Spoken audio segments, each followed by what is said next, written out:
خب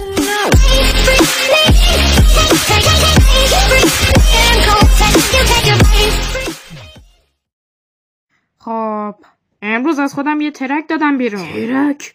آره، تو خودم استعداد خوانندگی پیدا کردم. یه قطعه‌شو بخون ببینم چطوریه. اینجا رو باش. میگه امید و حسن رفتم پیش حاج حسن، گفتن چطوری خوبم، گفتم بیا برو بند، منم دیدم گفتم گفت مگه دیدی گفتم نه داداش چی میگی، دارم رو من بازداد است. This track for your man. الان تو به میگی استعداد خوانندگی؟ زگهواره تا گور دانش بجوی، چو دانش نجویی میشی تو بوس. یادم نمیاد شاید همچین چیزی گفته باشه. آثار بزرگان دستمالی نکن. دستمالی چیه؟ بهترش کردم. ولش کن. میخوای با اصول بهت یاد بدم خوانندگی رو؟ کسی که میخواد درس بده باید تجربه داشته باشه. تو چند بار خوندی؟ ترک زیاد دادم بیرون. یکیشونم منم سرسری دل میبرم از هر کسی. اون آهنگ الکی معروف شد. بابا خودتو خیلی دست بالا گرفتی. حسودی از اون قیافت میباره. ببین فکر من خیلی خواستم کل جهانم منو میشناسن. علنا هر چی که بیرون بدم سری ترند میشه. اما تو هنوز خیلی کار داری. نگو اینطوری. میخوای خواننده شی یا نه؟ قاعدتاً آره. پس به حرفام گوش کن آماتور. باشه حالا قدم اول چیه؟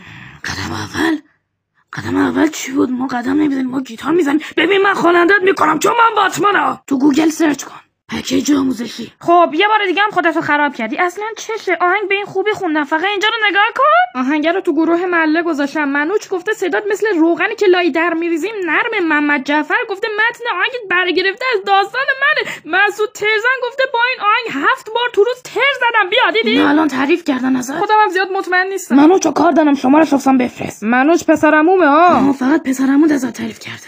آره خیلی هم لطف کرده خیر سرش.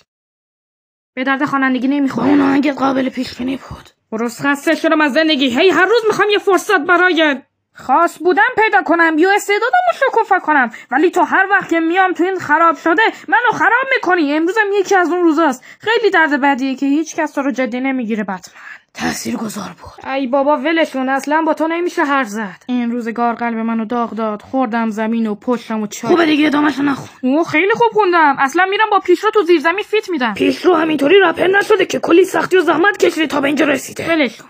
اصلا خودم رو خودم کار میکنم، بعد یه رپر فوق المردانه وارد جهان رپ میکنم، بعد با یاس هیدن هیچکس فیت میکنم. لیاقت توی جوجه رپر سامان ویلسونه. اسمشو شنیدم، رپر خوبیه، باش فیت بدم. آره به درد تو میخوره.